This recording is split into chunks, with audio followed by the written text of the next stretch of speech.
Welcome App Chemers. Here we go, video 3.3, looking at molar mass of a compound. Main objective is number 3, calculate the value of a molar mass of a compound, and then we're going to be able to apply it to converting among moles, mass, and number of particles. Just a friendly reminder, turn off your cell phones, social media, pause rewind when needed, and take some notes in the margins to ask in class. Let's go! So molar mass of a compound's really, it's looking at a chemical compound. So a chemical compound is a collection of atoms. So you can see jungulone here is C10H6O3. To determine its molar mass, which means if you have 1 mole of it, just add the mass due to each element. So for example, you take the mass of 10 carbons, 6 hydrogens, and 3 oxygens, and you add those masses together. And that's the mass in grams of that substance, jungulone, 6O3. That's equal to having 1 mole of that particular substance. And just take a look at the substance here. It's all nonmetal elements, so therefore these things make a molecule as well.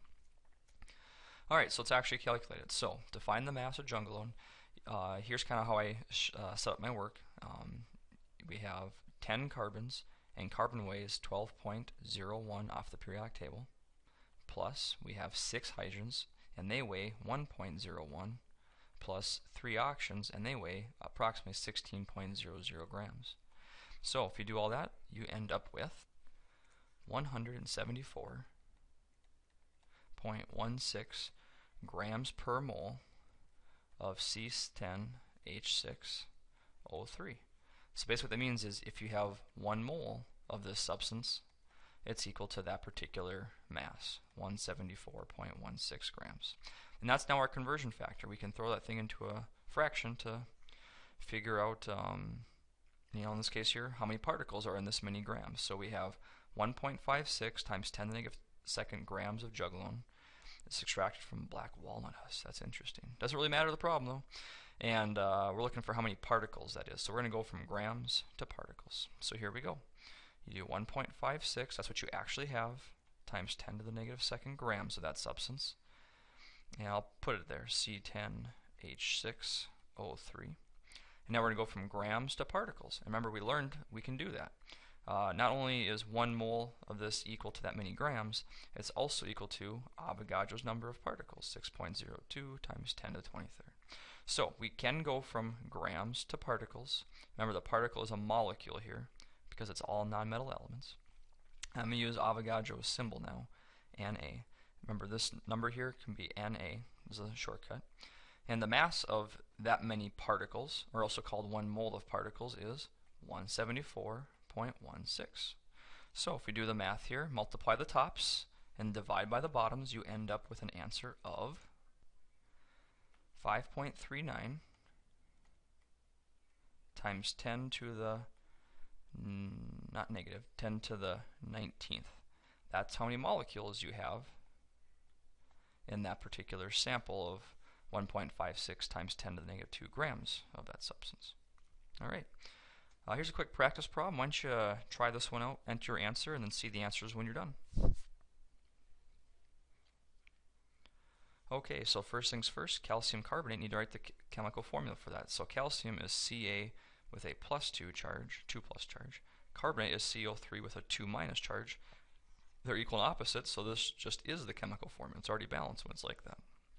Alright, so calcium, there's 1 of them, and it weighs approximately 40.08 grams on the periodic table.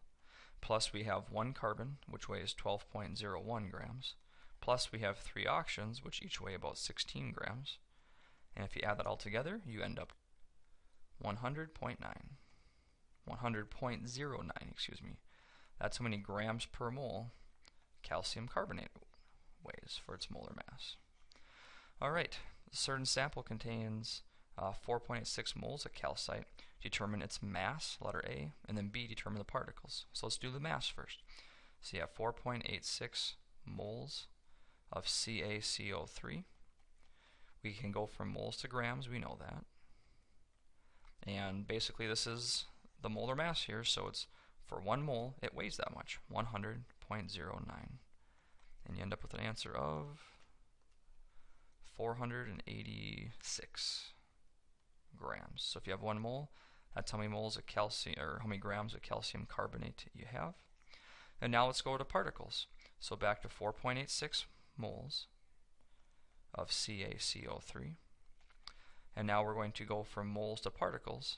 And particles goes on the top. In this case here, it's an ionic compound, CaCO3. You got a positive charge thing, a negative charge thing. This is going to be a formula unit for the unit. And 1 mole equals Avogadro's number's worth of that thing.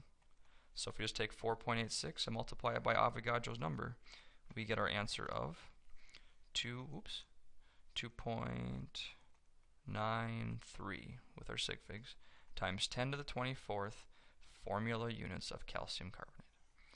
Alright, and that's basically using molar mass now.